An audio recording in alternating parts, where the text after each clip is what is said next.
Consumer में अब क्या करना चाहिए आपको? तमाम ब्रोकरेज हाउसेस की रिपोर्ट ने भी यहाँ पर कुछ कंसर्न्स जताए हैं। मॉर्गन स्टैनली ने कहा है कि ऑर्गेनिक टॉप लाइन ग्रोथ जो है वो एस्टिमेट से थोड़ी सी कम है। ओवरऑल आप कैसे देख रहे हैं नतीजों को, और जो इम्पैक्ट हमें फ़िलहाल दिखाई दे रहा है टाटा कंज्यूमर में, वो कितना गहरा सकता है? देखिए, मेरे ख्याल से टाटा कंज्यूमर एक ऐसा शेयर है जो आपको लंबी अवधि के लिए आपके पोर्टफोलियो में रखना चाहिए। हालाँकि देखिए, 1 क्वार्टर का या 1 साल के परफॉर्मेंस से कोई ज़्यादा फ़र्क पड़ेगा नहीं।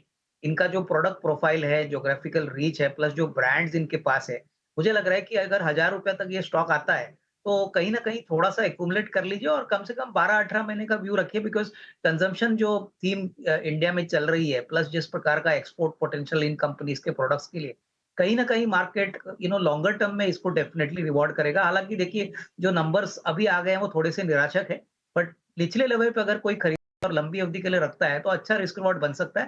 थोड़ा-सा यहाँ पे टाइम फ्रेम लंबा रखना ज़रूरी है। चेन्नई पेट्रो के नतीजे काफ़ी दमदार आते हुए दिखाई दे रहे हैं। यहाँ पर 72% सिक्वेंशल प्रॉफिट में हमें आता हुआ दिखाई दिया है इजाफा, और लगातार जिस तरह से नंबर्स आ रहे हैं, क्या लगता है यहाँ पर तेज़ी का भी एक मोमेंटम जो है वो लगातार बना ही हुआ है। 20,882 करोड़ के आसपास यहाँ पर रेवेन्यू ऑपरेशन से आता हुआ दिखाई दे रहा है, और दिसंबर क्वार्टर से के मुकाबले अगर हम देखें तो यहाँ पे थोड़ा सा कम है, लेकिन 10% देखिए, उससे ज़्यादा देखिए स्टॉक उछल चुका है। 55 रुपए का डिविडेंड डिक्लेरेशन भी हुआ है। आई थिंक देखिए, डिविडेंड के पॉइंट ऑफ व्यू से चेन्नई पेट्रो ऑलवेज एक अच्छा कंपनी साबित हो चुका है। ऑलरेडी इनका डिविडेंड यील्ड तो अच्छा होता ही है। बट अगर मैं इस बिज़नेस के बारे में बात करूँ तो देखिए, जब तक ऑयल प्राइसेस थोड़े से कंट्रोल में रहते हैं, अभी ईरान-इज़राइल का जो मामला हो गया था, यहाँ पे अब क्लैरिटी आई है कि इमीडिएटली कोई टेंशन होगा नहीं। तो इस बात को लेके मार्केट्स खुश है, क्योंकि ऑब्वियसली अगर क्रूड प्राइसेस कंट्रोल में रहते हैं तो इनके जीआरएम्स बढ़ेंगे।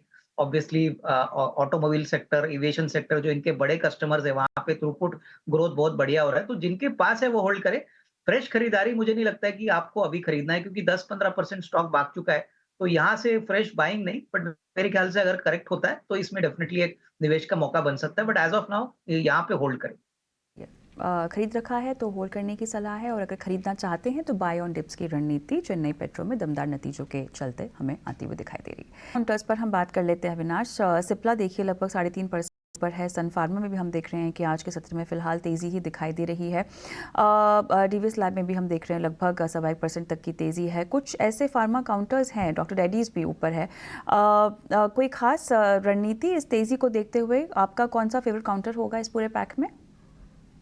नहीं, मेरे ख्याल से देखिए, फार्मा बहुत समय के बाद चला है और ये इसलिए भी है क्योंकि अभी इस तेजी में मार्केट ऐसे सेक्टर्स को ढूंढ रहा है जो स्टेडी ग्रोथ भी दिखाएंगे, प्लस जो थोड़े से अंडर वैल्यूड है।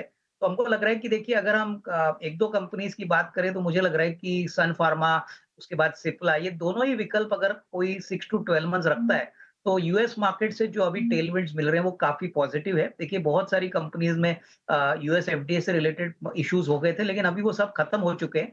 मेरे ख्याल से सिप्ला और सन फार्मा, ये दोनों ही स्टॉक्स में आपको 10-15% की अपसाइड अगले 6 से 12 महीने में मिल सकती है। हालांकि ये लार्ज कैप है तो आपको मॉडरेटेड रिटर्न्स मिलेंगे, लेकिन डेफिनेटली इस प्राइस पे रिस्क रिवॉर्ड बैठ सकता है।